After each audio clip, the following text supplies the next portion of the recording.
Hi, I'm Ryan Nickel, CTO at DSA, and today I want to take you through a tutorial on working through and setting up the generic frigate example case. You can see the sample case's zip file that I've downloaded from the Shipmo3D website. To extract this out of the zip file, what you do is right-click on it and click on Extract All. You'll see there's a default folder. It'll extract everything to called sample cases, and you click Extract.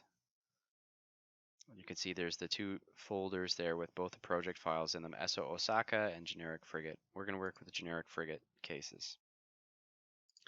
So opening up Shipmo3D, what you do is go File, Open Project, and then pick the Generic Frigate S3P Shipmo3D project file. Go OK. Shipmo3D keeps track of all the file folder locations for all data associated with the Seakeeping calculations data. And you'll see a lot of these messages saying data directory being updated. And that's what we need to go through right now when we are setting up and opening the Generic Frigate project for the first time only. So you'll see this is the project pane here. There's a lot of default values and information already set up for the generic frigate. You don't need to change any of those. Ship length 120 meters, water density, that sort of thing. It doesn't see any of the application data files yet because it doesn't look for them automatically. You have to be explicit when you specify them. Typically, this is the order in which we go through the applications: panel hull, rad diff, and build ship. Those are the three most common applications. Then when you actually want to look at some seakeeping motions, then you look at seakeep regular and seakeep random. So for right now, what we're going to focus on is getting just to build ship.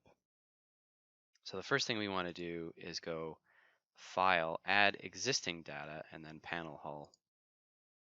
You'll see that there's a panel hull file here. Open that one up. Again, it's giving you a message updating the folder location for this. All of the data has been already specified. What you want to make sure you have is the patch hull input file has the correct path in here. And we just go browse. It's opening up the sample case folder we just made. And we have our generic frigate patch hull file there. Just make sure the path is correct here. That's all we're doing. All this data has been generated previously as part of the sample case. We're just updating the file paths within the Shipmo3D projects.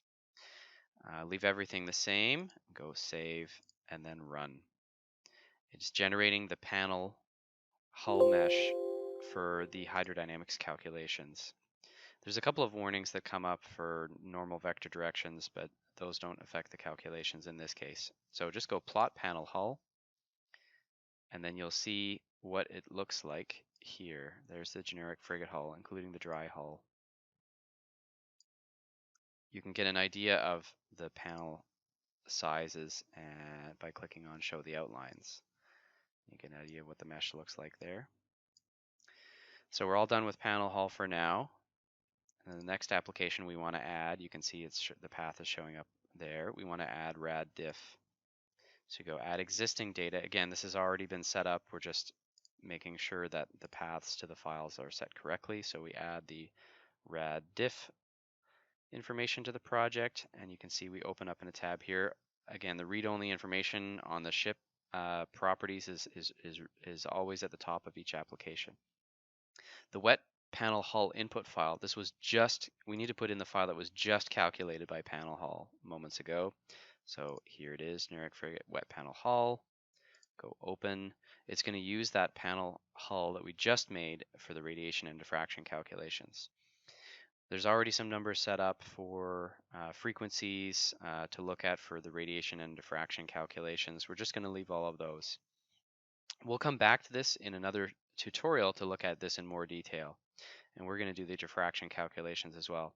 Now this will take some time, so just be aware of that. And we're going to hit run, and we'll come back to this in a few moments. And we'll just let this run in the background. All right, after some time, we finished the radiation and diffraction calculations. You can see here, this dialog box shows that, and there's a summary of the calculations that have been finished in this window here as well. So click on OK. We'll save this for now. There is more information you can plot about the outputs of this, but for now we're just setting up the general project, and we'll get into that in more detail in another video tutorial. You can see now the raddiff information is included explicitly here in the project. The next most common step is to use buildship. Buildship is for adding appendages and other details to the model, as well as collecting and assembling the other pieces of information such as the radiation and diffraction database. So go add existing data for now. This has already been constructed, but we have to open the file and add it to the project. As you can see, again, we get the same message updating the location of the file. You can see again the repeated read-only information of the ship. And now what we need to do is add the radiation and diffraction files that were just calculated. So we go browse, there's the values, the database of radiation diffraction values that were just calculated. We also need to include the panel hull that we calculated earlier. Just go to the same file we calculated earlier. There's some other ship properties here, radius of gyration and things like that. You add forward resistance terms. Forward resistance is the viscous and wave making resistance of the ship. There's a few different options for how to calculate those values. Here's where all the appendages are, and again, these have been pre-configured for the sample case, and you can spend some time looking at how to add those skegs, rudders, propellers, a lot of details.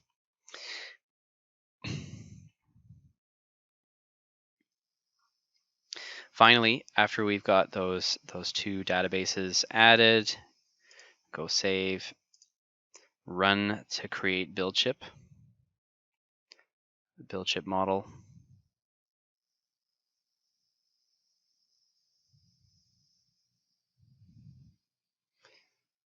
And it's completed. We'll save the project.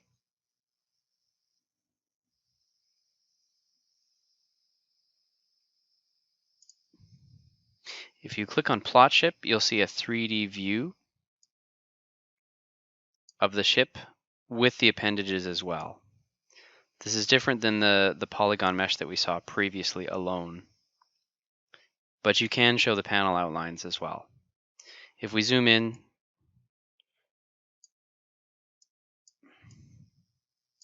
just zoom in there, you can see the bilge keels and some of the other appendages in red here. There's the skeg, the bilge keels, that sort of detail in the model.